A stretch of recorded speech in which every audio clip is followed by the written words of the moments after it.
जिनके लाने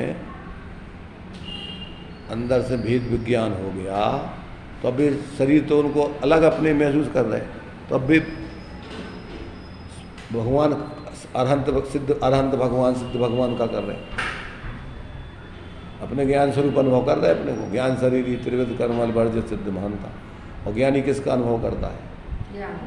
अपने को ज्ञान स्वरूप अनुभव करता है। तो वो अब बस वर्तमान में आंशिक सिद्ध है, एक देश जिन है, जित जित बना स्वरूप का अनुभव कर रहा है, लीन हो रहा है, तो श्रद्धा अपेक्षा तो पूरा वो अपने को चेतन नहीं अनुभव कर रहा। अब चारित्र में जितनी जितनी स्थिरता है उतनी उतनी अतीन्द्रिय आनंद भोग रहा हूँ। तो अब एक प्रकार से ये सोचो कि बाहर में भले ही अब संसार में है, परंतु अब संसार से रहते हैं, फिर संसार के पात्र नहीं है, अभी मेहमान है संसार के। क्यों कि अब भी अपने स्वरूप से जुड़ गए, तो अब संसार में उनको रुचि नहीं है। बाहर रहते हैं जो अपन को दिया छह डाला में गे ही पे ग्रह में न रचे जो जलते बिलते कमल। घर में तो रह रहे, पर घर में उनको कोई रुचि नहीं है, रस नहीं है, अपने स्वरूप का ही आनंद भोगते हैं। बाहर के जो काम आपतित हैं जबरदस्ती निपटाए, और बस करते समय में भी उसको उसमें रस नहीं है, वियोग बुद्धि से करता है, वेद विज्ञान पूर्वक करता है, कर्तृत्व स्वामित्व से नहीं करता है। बस औपचारिक रूप में जैसे नौकर चाकर करते हैं दूसरों का काम ऐसा करता है। अपन धर्म के काम करते हैं दूसरों जैसे, और संसार के काम करते अपने जैसे। धर्म को काम तो जल्दी निपटाओ, चलो अब अपनों काम। तो इसका मतलब है प्राणपण से तुम्हें धर्म में अपनापन नहीं है। जो काम अपनों देखा संसार को, धर्म को काम देखा धर्म को माने धर्म को और भगवान को धर्म को क्या सब ऊपर ऊपर करो, अंदर से तो भिदे ही नहीं, जुड़े ही नहीं है, तो ऊपर ऊपर करो आकुलता हो तुम्हें। तो क्योंकि जो काम अरुचि से किया जाए उसमें मन लगते नहीं है। तो अबे तक आज तक अपन ने धर्म के नाम पर दिखावा किया, बनावटी जीवन जिए, आज तक सच्चे अर्थों में धार्मिक जीवन जिए ही नहीं। इसे कोरे के कोरे अभी इसे फिर कहते भैया कछु का फायदा है, धर्म से कछु मिलत तो है नहीं है। धर्म तो उसको कहते हैं कि तुम जब अपने स्वरूप से जुड़ जाओ, वो धर्म कोई ना मंदिरों में रखो, रतन शराब का चार हो जाओ कि धर्म कहाँ मिलत। दूसरे श्लोक में दिया देशयामी समीचीनम धर्मम कर्म निवर्णम संसार दुखता सत्वान उधरति तुम्हें सुखी। ऐसा धर्म मंदिरों में धराना ही, तीर्थों पे धराना ही, और बाजार में मूल आवे ना ही, किसी के राजी करने से मिलता ना ही। ऐसा धर्म तो अपना आत्मा के आश्रय से प्रकट होने वाला धर्म है, वस्तु का स्वभाव है। और ऐसा धर्म जब अंदर में प्रकट होता है तो फिर व्यवहार में, मंदिर में धर्म, तीर्थ यात्रा में धर्म, सब में फिर उपचार से धर्म का हो जाता। मूल धर्म तो जो है अब वो नहीं है, तो सब भरम है, धर्म के नाम पर कहा जाए अजू नहीं है। अब जो ये कह रहे हैं कि जिसको तड़प लगी हुई, अभी जिसको आत्मा की प्यास लगी है, तो वो खोजे बिना, प्राप्त किए बिना रह ही नहीं सकता। क्यों? वो समझ रहा हो कि के बिना हमारा कुछ है ही नहीं है गुजारा। अपने स्वरूप से जुड़े बिना हमारा कोई गुजारा नहीं, कोई शरण नहीं संसार में। कौन शरण है बताओ? को तुम्हारे लिए शरण देगा? कोई तुम्हारी कौन सुरक्षा करेगा तुम्हारी? अब ये चीज़ें क्या है, ये तो जिसको समझ में आ जाती है फिर उसको तो कुछ नहीं सुहाता। फिर तो बस वो धुन उसको रहती है कि हमें तो जैसे पपीहा बोलता प्यासा हूँ प्यासा। फिर ऐसे ही वो तो बस मुझे तो अपने स्वरूप की उपलब्धि चाहिए। अब उसको कोई नहीं रोक सका, क्योंकि रोकने वाले तुम अपनी अरुचि से, तुम अपनी मोह से बाहर में उलझे रहो, और तुम उधर से हट के अपने में जुड़ जाओ तो जुड़ जाओ। किंचित मात्र कोई जिम्मेदार नहीं है इसको। अब अपन क्या है, मन एक प्रकार से मन बहलाते रहते हैं, कभी इधर जो मूल चीज़ है उसमें उसको नहीं करते। बस जैसे बच्चों को मन बहलाने खिलाने अपन कछु खेल खिलौना दे दे, तो कछु में लगा दे, सुबह बोला जा, तो फिर वो मूल चीज़ भूल जाएगी। ऐसे ही अपन अपने उससे दूर बने रहे के लाने अपन दुनिया के मन बहलावे के काम में लगे रहे, क्योंकि फालतू बैठो तो अपन वही आधा हो रही अब क्या करें, तो फिर वो बेचैनी होती उसको, और बेचैनी में तुम्हें सत्य की खोज करने के लिए प्रेरणा देती है वो। अब वो बेचैनी तुम्हें पसंद नहीं है तो कछु ना कछु मन को लगाए रहो, भूले रहो अपने को, बस कुछ ना कुछ काम में लगे रहो ताकि अपन को बेचैनी नहीं होगी। नहीं वो तो निकाला था काम के, अब जो हम तो निकाला नहीं कजू ने कजू। निकालते हैं कि वो कर करना वादी करना। अरे तो जी मैं काय को विशेष रस ले रही हूँ कि निकालते हैं तो कजू अच्छो काम करत का अब इतो समय निकल गो, अब निकालती हैं तो मैं हमें समझ में नहीं आ रही, मतलब निकालती काय को निकालती, शांति से बैठो और देखो कि भैया अपन कुछ तुम्हें काय के लाने अपने तो उलझ रहे। तो बेचैनी तुम्हें सत्य की खोज करने के लिए प्रेरणा करती है। अब वो बेचैनी तुम्हें वो पसंद नहीं है, जल्दी जल्दी कचू मन लगा दो, बस अपने भूले रहो और फिर थक जाओ दिन भर और रात में मुर्दा जैसे पड़े रहो और सुबह उठ के आँखें मिल के फिर काम में लग जाओ। टाइम कहाँ है तुम्हें, सोच भी को सत्य को, बैठो शांति से खड़े हो, कौन है अपन, कहाँ से श्रीमद जी ने को मैं कौन हूँ, कहाँ से आया, कहाँ जाना, क्या कर रहे, क्या करने चाहिए। अब जी लक्ष्मी बढ़ा लो, परिवार बढ़ा लो, कुटुंब बढ़ा लो, पद ले लो, इनमें का धरो संसार बढ़ा रहे तुम, विकल्पों के कारण है। जितनी जिम्मेदारी बाहर की ले ली माने विकल्प करत रहो, एक इतनी जिम्मेदारी ले लो, उनके विकल्पों में जिंदगी पूरी हो जाती। एक बच्चा गोद ले लो, बच्चा नहीं है तो अब क्या करोगे, करत रहोगी घोसली रात दिन, पढ़ा उन्हें लिखा उन्हें, शादी करने सेटिंग करने, नौकरी धंधा फलानो ढेगानो, अब उनको समझाऊँ, अब का मौका हो रहा उसको। तो आदमी विक्षिप्तता के कार्यक्रमों में खुद ही लगता है, दूसरा कौन लगा रहा है उसको, नहीं है तो काम चाहने को गिरा दूसरों के लिए ले, कुत्ता कुतियाँ पाल रहे, बिलैयाँ पाल रही और कजू पाल लो, कजू ना कजू तो चाहिए उपयोग लगा के गिला। अब आजकल मोबाइल आ गो, रात दिन आवाज लगाए रहो, पूरी दुनिया की बस सुनत रहो, उधर का होगा उन्हें का कर दा, उन्हें का कर दा, इधर का होगा उधर का होगा, पूरा टाइम ही पता ही नहीं, टाइम ही नहीं पता पड़ा कब पूरा हो जाए। इतनी दुनिया के पागलपन की चीज़ें आती रहती हैं जब टाइम ही नहीं है अपने पास। सोच भी को अपन सोच रहे हैं बहुत अच्छी चीज़ आ गई है, बहुत अच्छी चीज़ आ गई, तुम्हारी मौत आ गई, आज रोज ध्यान कर के लाना। पहले बड़ी बड़ी घटनाएं घट जाती, पता ही नहीं पड़ती, गांव के गांव में नहीं पता पड़ता, और आज पूरे विश्व में क्या हो रहा है एक क्षण में तुम्हें पता पड़ा। एक क्षण में तुम्हारे मोही जीव है, 24 घंटे विकल्प चालू हो जाते। तो मतलब ये है कि ये तो जिसको तड़प लग गई, समझ में आ गई कि भैया एक के बिना कोई पार नहीं पड़ने, तो वो खोजे बिना रह नहीं सकते। प्यासे व्यक्ति को पानी नहीं मिल जाने पर वो चैन से नहीं बैठ सकता। ऐसे जिसको अपन को समझ में आ गई अपने स्वरूप बोध के बिना अपन को अपना कोई पार नहीं पड़ने वाला है। हमारी कोई शांत माने हमारी प्यास दुख को दूर करने वाला नहीं है कोई, तो अब कैसे वो रुकेगा। अब उसकी समझ में नहीं आई, दुनिया को उसे सुनो, अब एक भी सुन लूँ, 10 भी सुन लूँ, 50 भी सुन लूँ, बात तो वही है कि तुम्हें अपने स्वरूप के बोध के बिना तुम्हें शांति नहीं मिल रही।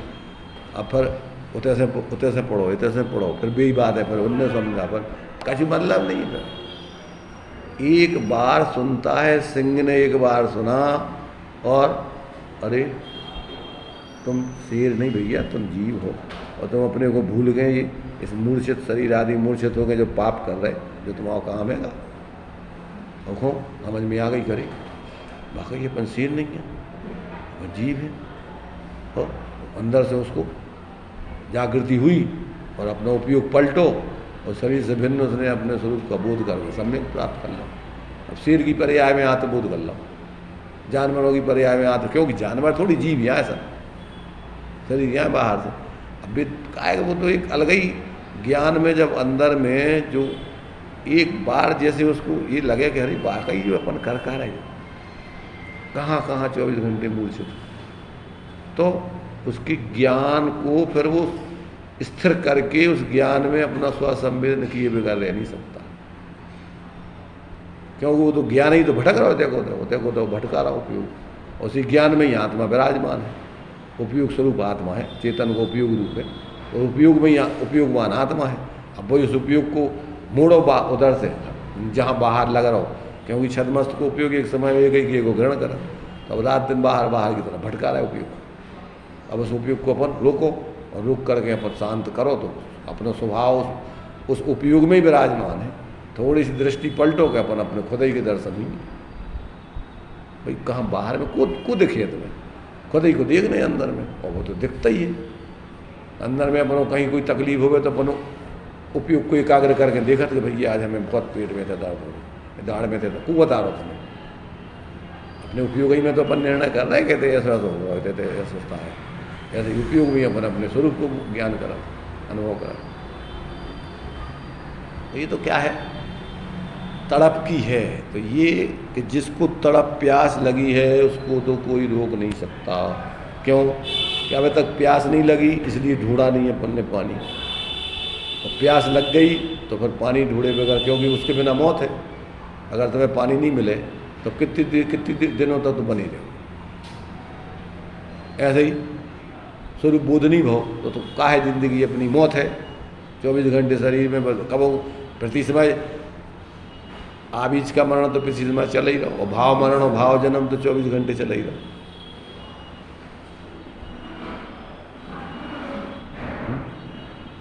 क्या पहचान है सम्यक दृष्टि की? तुम्हें दो है प्रश्न, दो आगे को। आगे का प्रश्न है प्यास लगी है यह कैसे पता चले? अब जो लक्षण के अब तुम्हें प्यास लगी कि नहीं लगी, अब जो कैसे महसूस करें हम, कैसे बताएं कि प्यास लगी कि नहीं लगी? समाधान, जिसे प्यास लगी हो वह प्रयत्न करता ही है। यदि प्रयत्न नहीं करता तो समझना कि प्यास नहीं लगी है। सच्ची प्यास लगी हो तो प्रयत्न जरूर करता है।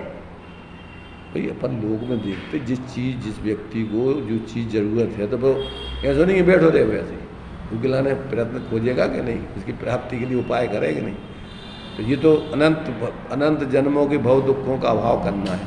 तो अभी गिलाने व्यक्ति वैसे ऐसे निकाल ले ठलवाई गिरी में समय, अरे उसकी नींद उड़ जाती है, उसको नींद नहीं आती रात में, क्योंकि नींद का है प्रमाद है और असावधान हो जाता। तो वो तो थकावट होती है, फिर तो वो देखो फिर क्या होता, फिर आवश्यक कार्य अपने आप हो जाते हैं और अनावश्यक कार्य कुछ नहीं होते। जिस व्यक्ति को तड़प लग गई, शरीर थक जाएगा, अपने आप थोड़े समय के लिए विश्राम हो जाएगा। जैसे अपन कहीं जा रहे हो ना और फिर अपने पास टाइम ही नहीं है, तो क्या है बीच में जब नींद आओ तो थोड़े समय के लाने अपन मौका मिलो और अपन विश्राम कर लो, और एक के बाद में फिर काम में लग गए। तो फिर ऐसे नहीं है परमात्मा का लक्ष्य है पर भैया टाइम होगा सुबह को सोने, टाइम होगा कि नहीं सोच फिर तो जब उसको अपना विचार चिंतन मनन करते करते और जैसी थकावट हो जाती है तो उस समय कुछ समय के लाने शरीर शिथिल हो जाएगा, नींद आ जाएगी झपकी। उन्होंने तुम्हारे निहाल भाई ने लिखा कि हमें नींद आती कभी कभी सो, अरे हम क्या सो गए थे क्या? मैंने सोना कोई स्वरूप थोड़ी है अपना, तो उसको तो उसमें ये लगता है कि नींद आ गई क्या मैं। तो ऐसी स्थिति जो है जीवों की बनती है जब आत्मा आराधना का विशेष लक्ष्य बनता है।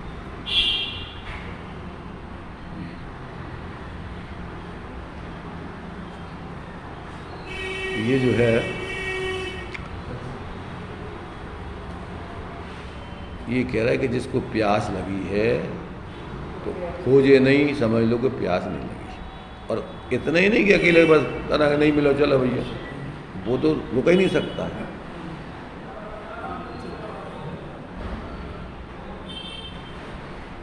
ये स्थिति है उसकी। और फिर वो क्या है कि बताने की चीज़ें थोड़ी हैं। ये सब लोक में भी देखते हैं जो व्यक्ति जो है अपना काम करना है तो बताओ नहीं है, कोई गुप्त में अपना काम कर लेते चुपचाप। जितोर महा जो निधि पाकर ने जो बतन में गुप्त रह जन भोगते त्यों ज्ञानी जन्मी ज्ञान निधि पर संगता की उनको की बताओ उन्हें व्यर्थ के फालतू को और उलझो विकल्पों में, दुनिया के तुमसे प्रश्न उत्तर करें, फालतू के तर्क वितर्क करें, कभी मतलब नहीं निकलता उससे। जिनको माना उस चीज़ का स्वाद ही नहीं है और जिनको रुचि नहीं है मजाक उड़ेंगे, दुनिया की फालतू की बातें करें, अरे इनको बड़ा इनको बोध होगा उसका, तब में दृष्टि बन गई, मजाक उड़े फालतू की। इसे की को बताओ और उसे मिलने का है तो मुझे बताओ। इसलिए वो तो गुप्त रह करके अपनी आत्माराधना करते हैं। असंख्यातों जीव हैं कौन जान रावण के लाने, और की के लाने भी काय को बताऊंगा।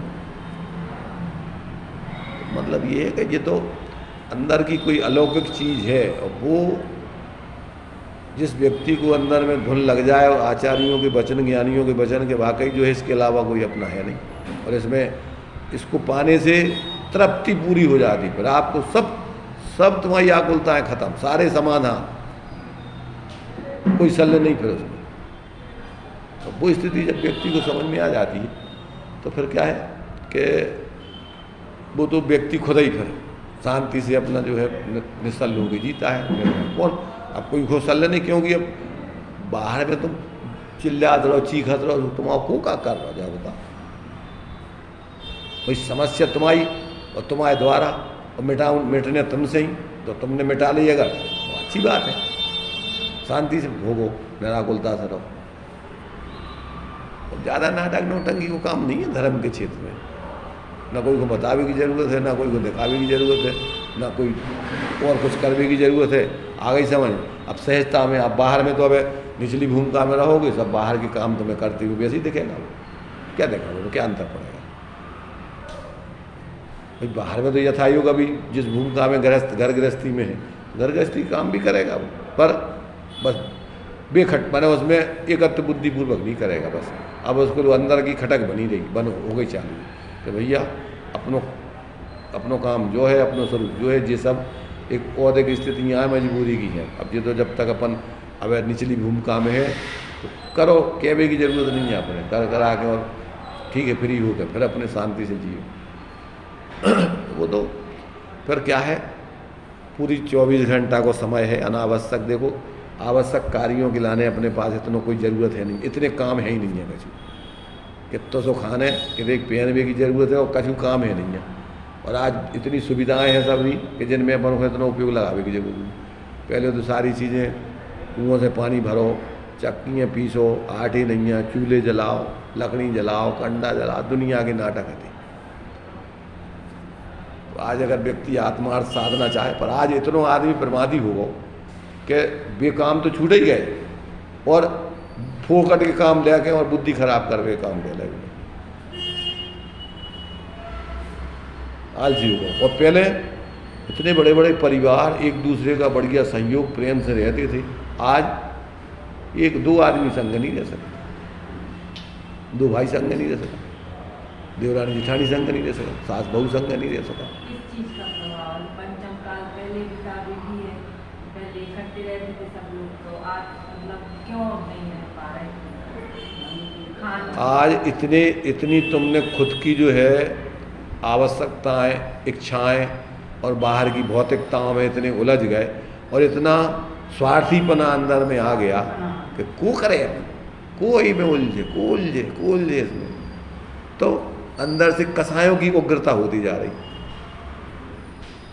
इसे समस्या है। पहले इतनी स्वार्थ वृत्ति नहीं थी उनके अंदर।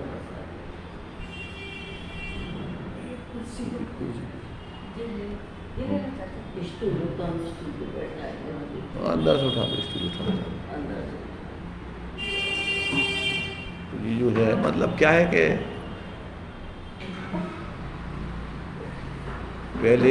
पहले व्यक्तियों में इतनी स्वार्थ वृत्तियाँ नहीं थी। नहीं खर्चा, देखो हम ये कह रहे आवश्यकताएं नहीं थी इतनी,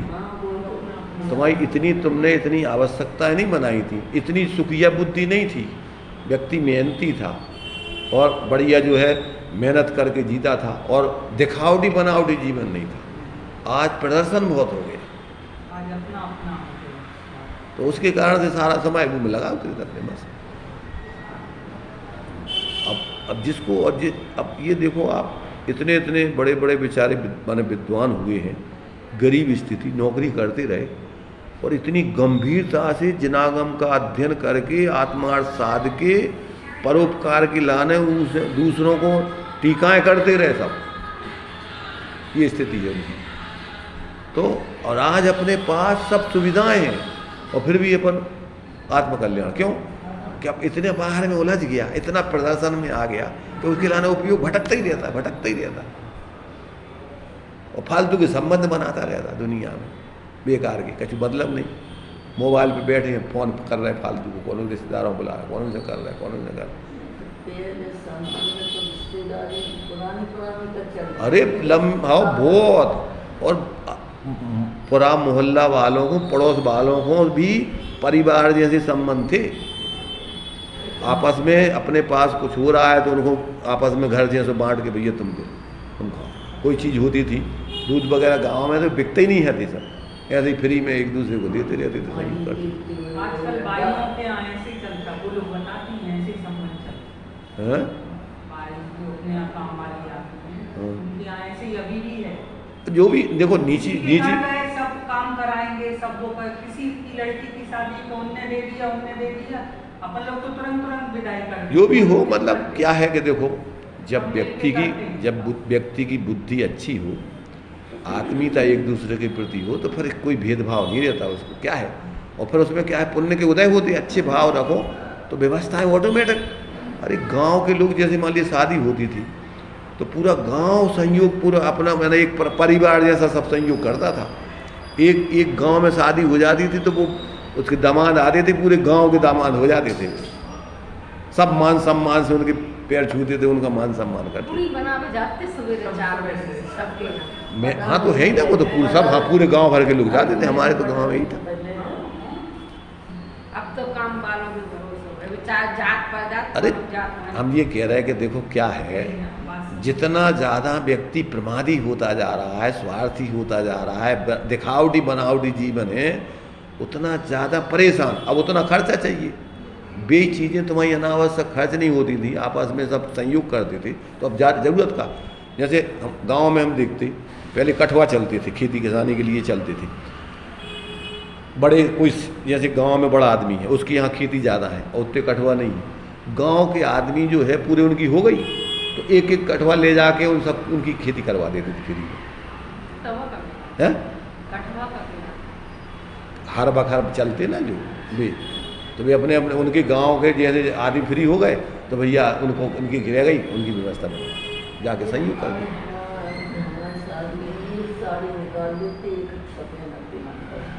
मतलब देखो हम ये कह रहे हैं, जब संतोष वृत्ति रहती है, आत्मीयता रहती है, तो कोई ज़्यादा दिखावटी बनावटी जीवन होते ही नहीं है। सहजता में रहते थे, मोटा खाते, मोटा पहनते, आराम से जीते, कोई मतलब नहीं। अब देखो बाहर में इतना धर्म का, भले ही वे पढ़ते नहीं थे, सुनते नहीं थे, इतना प्रचार प्रसार नहीं था, परंतु परिणामों में शांति थी। आज इतना धर्म का जितना प्रचार प्रसार है, अंदर से आकुलता उतनी है, उससे ज़्यादा आकुलता होती जा रही है। क्यों?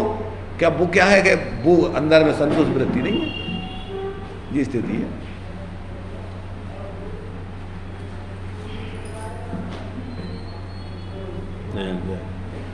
ऐसा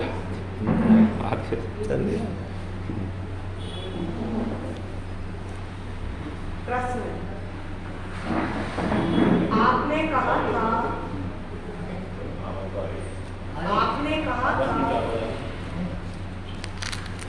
हाँ कब, हाँ ठीक है, इसे तो हम ऐसे नहीं बैठे, हमने ये लोग आए तो ऊपर बैठ गए।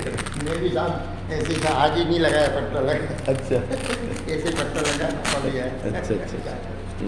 अब क्या कल कर, से 3:30 बजे, हाँ, 3:30 नहीं अरे तो पट्टा लगा तो लोग कुछ पूछते हैं क्या हो गया क्या। प्रश्न, आपने कहा था कि दिन रात ऐसी लगन लगनी चाहिए कि खाना पीना भी अच्छा लगे, बस खाना ना पीना? लगे बस, एक आत्मा ही चाहिए। ऐसी लगन लगाने जाते हैं तो बीच में कोई ना कोई प्रतिकूलता आ जाती है, तो लगन लगाएं कैसे? प्रश्नावली सुनना है। जो काम है जो आपने कहा था दिन रात ऐसी लगन लगनी चाहिए कि खाना पीना भी अच्छा ना लगे, बस एक आत्मा ही चाहिए। ऐसी लगन लगाने जाते हैं तो बीच में कोई ना कोई प्रतिकूलता आ जाती है, तो लगन लगाएं कैसे?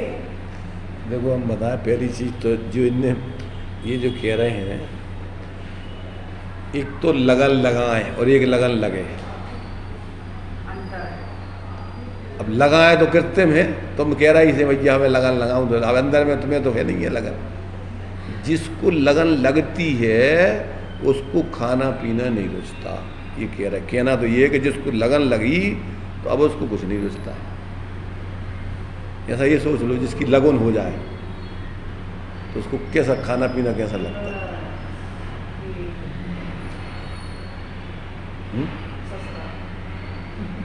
तो क्या दिखता है उसको कि अब कब शादी, कब ससुराल, कब ससुराल। अब उसको सब खाना पीना बंद। तो लगन का मतलब वही लगन है वह, कहते भाई लगन लगा दी तो वाह, तो वह लगन हो गई, माने लगन लग गई। अब उसको मन नहीं लगेगा, यहाँ सब काम करते हुए भी मन नहीं लगेगा। ऐसे जिसको अंदर की लगन लग गई, ये लगन तो सब औपचारिक है, यहाँ में कछु दम नहीं है, पर ये लगन ऐसी है कि अनंत काल के लिए लगी सो लगी। अब नहीं उसको वहाँ से हट पाना, क्योंकि ये तो सब कहवे की लगन है। ये तो कछु नहीं है, रोवो धोवो भाई शादी एक आध महीना तनक मनक ठीक है, वो तो अच्छे हो गए, न तो शादी के बाद ही शादी के संग ही परेशानी खड़ी हो जाती। अगर मान लो तो पाप को दे भाव तो दुनिया की कोई ना कोई ऐसी घटना घटती है, वो ही चालू हो जाती समस्या। और ये ऐसी लगन है, ये ऐसा है कि एक बार लगन लगी और अगर अंदर में तुमने शादी हो गई परिणति के स्वरूप से अपनी, और बोलते मुक्ति बधु के कंठ, आत्मा की जो है मुँह परिणति की अपने स्वरूप से शादी हो गई। अब समझ लो कि अब और कहीं लगन नहीं लग सकती। अब क्यों? कि उसमें तो समस्या कुछ है ही नहीं, आनंद ही आनंद है, शाश्वत आनंद है, शाश्वत शरण है, और पूर्ण तुम्हारे लिए उसमें कुछ दूसरे का कुछ काम ही नहीं है। तो ये जो है एक बार व्यक्ति को अंदर की बात है, लगन लगावे की बात नहीं है। तो ऐसी लगन लगाने चाहिए कि खाना पीना बंद हो जाए, लगावे की चीज़ ही आएगा है भाई। जैसे अपन ये देखो, प्रेम किया नहीं जाता, अब होगा प्रेम तो फिर देखो, फिर उसको कहीं मन नहीं लगता। अब प्रेम कोई करवे की चीज़ है, कोई नाटक थोड़ी आगे। ऐसे ही है कि ये तो अंदर की लगन जिसको लगती है तो वो तो वही जान सकता है, दूसरा नहीं बता सकता उसको। और फिर उसको फिर नहीं हो खाना पीना सब, वो तो कहने की बात है, खाना पीना उसको खुद ही नहीं रुचता। जब लोग में लौकिक शादी होने वाले की लगन हो जाए तो उनको मन नहीं लगा, उनको खाओ पियो उड़ जाए। तो ये तो पारलौकिक स्थिति है। इसलिए जो है जिसे लगन लगे उसे अपनी लगन में कोई भी वस्तु विघ्न नहीं करती। लगन वाले को कोई वस्तु बाहर की विघ्न नहीं कर सकती। जिसे लगन लगे उसे खाना पीना सोना घूमना फिरना नहीं रुचता। वह खाता है पीता है सब कुछ करता है, फिर भी मुझे आत्मा चाहिए, ऐसा उसे भीतर से लक्ष्य रहता है। वह जहाँ भी जाता है वहाँ मुझे आत्मा चाहिए, ऐसी भीतर में उसे खटक उत्कंठा रहती है। उसको खटक बनी रहती है, उत्कंठा बनी रहती, रुचि बनी रहती, धुन रहती है। अब चूंकि काम तो खुद ही करना है, तो वो तो जितनी तीव्रता की लगन होगी, जहाँ भी उसकी उधर से हट के रुचि अंतर्मुखी होगी, कहीं भी उसको आत्मबोध हो जाएगा। नरकों में कोई अलग से थोड़ी कहीं बैठ के कोई मंदिरों में जाके सम्यक प्राप्त कर, वो तो कैसे सम्यक प्राप्त कि वो तो अंदर में उनको जहाँ पूर्व जाति स्मरण होगा, पहले नरक तक आगे सम्यक लेके तो जाती नहीं है नरक में। पहले नरक में छायक सम्यक दृष्टि हो गए तो वो मान लो नरक आयु बांध ली तो चला गया, और बाकी तो सब सम्यक पूर्वक का नरक आयु को त्रियंच आयु को बंधे नहीं हुई। अगर पूर्व संस्कार बांध ली है और बाद में वहाँ पहुँच गए, तो अब मान लीजिए कि मिथ्या दशा में पहुँचे तो होते तुम्हें जो अंदर के जो पूर्व संस्कार थे जागृत हो गए, तो बस होते फिर तुम्हें धुन सवार हो जाए कि भैया अपन ने तो इतना बताओ जो सुनो तो, और अपन ने जो काम नहीं करो और जी में लग गए पाप के कामों में तो आ गए। अब अपन इतने नहीं करें तो अब क्या होगी, इतने का को है शरण होता तो बस उसको धन वही है। तो ऐसी प्रतिकूलताओं में भी वो अपनी अंतर्मुखी दृष्टि करके अपने से जुड़ जाता है, आत्मबोध कर लेता है प्रतिकूलताओं में। क्योंकि आत्मा के उपयोग के लिए कोई बाहर की प्रतिकूलताएं बाधक नहीं है, तुम्हारा खुद का ही उपयोग अकेला और अरुचि बाधक है, क्योंकि वो तो तुम्हारी खुद की सत्ता है और तुम्हारी से जुड़ना है। तो बाहर में किससे लेना देना, क्या लेना देना। वह खाता है पीता है सब कुछ करता है, फिर भी मुझे आत्मा चाहिए, ऐसा उसे भीतर में लक्ष्य रहता है। वह जहाँ भी जाता है वहाँ मुझे आत्मा चाहिए, ऐसे भीतर में उसे खटक उत्कंठा रहती है। ऐसी लगन लगे तो पुरुषार्थ हुए बिना नहीं रहता, उसको कहीं भी चैन नहीं पड़ता। जैसे कोई बाधा डाले तो भी वह पुरुषार्थ करके भीतर में चला जाता है। बाहर कोई वस्तु प्रतिबंध रूप नहीं होती, भीतर पुरुषार्थ करे उसे कोई बाह्य वस्तु बाधक नहीं बन सकती, वह भीतर में गए बिना नहीं रहता। अभी तो ये खुद के अनुभव की बात है ना, ये कहाँ से उधर से उधर पाकिस्तान में थी, कहाँ आओ पाकिस्तान में इनकी शादी हो गई थी। अच्छा। आओ कहाँ पे मुल्तान, कहाँ वहाँ जहाँ भी उनकी शादी मुल्तान नहीं शायद कहाँ वही थी। उतने से रातों रात बिना टिकट के गाड़ी में बैठ के भागे आई। जब तक उसे कोई सानिध्य तो हुए नहीं होता नहीं है तो सानिध्य, यही तो इतने पहले वो प्रवचन सुने थे वहाँ इनकी कहानी स्वामी वगैरह। अब वो अंदर से उनको लगा कि इतने तो हमारा कुछ यही नहीं है धर्म को, तो घर में बिना कहे आ गई, है मतलब अपने घर से बिना कहे। हाँ बिना कहे निकल के भाग आई, छोड़ के चली और आई। ये शांता बहन, शांता बहन तो शांता बहन की अलग स्थिति है। कोई सुमन कौन की, हाँ अलग, हाँ सुमन भाई की बहन थी तो उनकी अलग स्थिति है। दोनों रहे साथ। नहीं बाद में हाँ संग कर रहा है ये हमेशा। तो मतलब ये तो तड़प की बात है, व्यक्ति को जब तड़प लगती है तो फिर नहीं उनको लगता कि भैया इधर तो उलझ जाएंगे तो ज़िंदगी पूरी बर्बाद ही हो जाए भाई, फिर बस वहाँ से छोड़ के भाग गई। बस इधर बस आकर के बस इधर धर्म के बस उसकी रुचि से वो लग गई, फिर भी अपने घर पे आई और उन्होंने बताया कि अब हमारे लिए तो आत्मकल्याण करना नहीं करना। तो मतलब ये है कि जिसको अंदर में वो कह रहे कि कोई बाहर की बाधा नहीं होगा तो मैं रोक सकती जिसको कल्याण करना जाए, तो कोई बाहर को व्यवधान कैसे रोके? जब खुद की रुचि है लगन तो कौन उसको रोके? और कब तक रोकोगे? कैसे रोकोगे?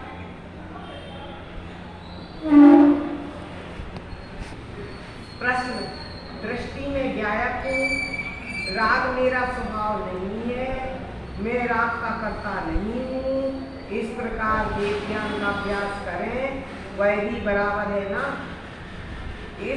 समाधान, इस प्रकार अभ्यास करना वह बराबर है। दृष्टि में ज्ञायक को रखना, दृष्टि की अपेक्षा राग का कर्ता नहीं है, राग अपना स्वभाव नहीं है। ज्ञान में ऐसा रहता है कि मेरी पर्याय में राग होता है और वह मेरे पुरुषार्थ की मंदता से होता है। दृष्टि में ऐसा है कि मैं ज्ञायक हूँ और ज्ञान में ऐसा है कि मेरे पुरुषार्थ की मंदता से राग होता है, उससे पृथक होने का प्रयत्न करें।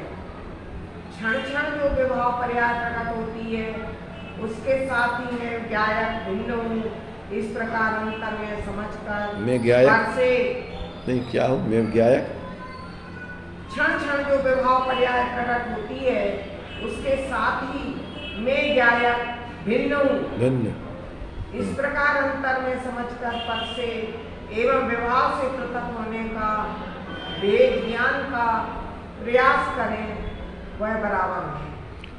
हाँ माने जब जिसको आत्मबोध हो गया तो उसका तो अपने स्वरूप दृष्टि बनी रहती है। राग आदि को आश्रय के रूप में अपने अस्थिरता जन्म हो रहे हैं तो उससे बार बार अपने ज्ञान में भी निर्णय करता चलता है और बार बार उससे अलग हो के अपने स्वरूप की तरफ झुकता जाता है तो वीतरागता बढ़ती है। तो ये मतलब अपना मूल स्वरूप ज्ञाता है और ये संयोग तो शरीर आदि अपन है ही नहीं और संयोगी भाव हो रहे हैं तो ये अपने जुड़ने से हो रहे हैं।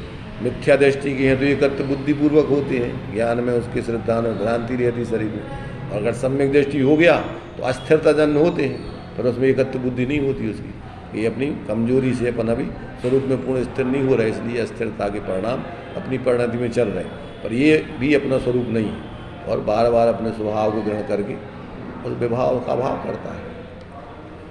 तो ये उसकी धारा प्रवाह है, साधना 24 घंटे चलती है। और तो क्या है बाहर में? तो कभी है ही नहीं है। बाहर के संयोग तो संयोग ही हैं, जो कछु जहाँ पैदा हो जाओगे उतने के संयोग उतने रहोगे, तो वे तो संयोग तुमसे बाहर ही है। इसलिए कहीं वो व्यक्ति जहाँ उसको ऐसा अंदर में निर्णय हो गया तो फिर मूर्छित होकर नहीं जीता वो। ज्ञानपूर्वक जीता है तो कोई समस्या नहीं। ज्ञानी जितने भी हैं वे रहते तो सब यहीं हैं, पर अपने को अलग अनुभव करते रहते, कहीं मूर्छित नहीं होते, एकत्र बुद्धि नहीं करते। तो ये तो टेक्निक है। एक बार अपने अंदर जो कला आ गई तो फिर जैसे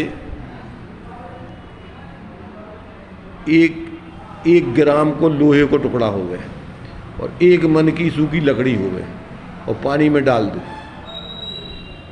तो 1 ग्राम को लोहे को टुकड़ा डूब जाएगा और 1 मन की लकड़ी तैरती रहेगी, स्वभाव। तो ये ऐसे ही प्रत्येक भेद विज्ञान जहाँ हो जाता है तो सारे संयोग तुम्हें कोई बाधक नहीं, तुम सब में तैरते रहोगे, अपने को कहीं किसी में डूबने नहीं दोगे, उलझने नहीं दोगे, एकत्र बुद्धि नहीं करोगे। अज्ञानी व्यक्ति सब में मूर्छित हो गए, तन तरह की चीज़ों में मूर्छित हो गई, जैसी चीज़ में रात दिन वही हो जो रहे अपना उपयोग लगा रहे तो रात दिन अपने को डुबो देते।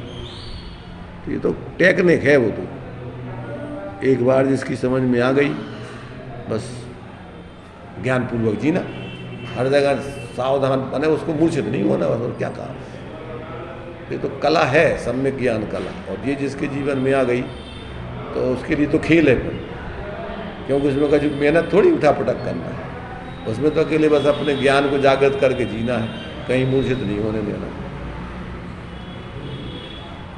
इसलिए बस ये है कि व्यक्ति को एक बार टेक्निक आ जाए तो फिर बस, अब वो कला नहीं आवे तो फिर अब भटकते रहो, भटकाते रहो उपयोग को, कल्पनाएं करते रहो, कछु भी मनमानी, कछु भी, अब उसे कछु नहीं, शांति तो मिलना नहीं। पराश्रय में, विकल्पों में शांति है नहीं। चलो ठीक है, बस करो।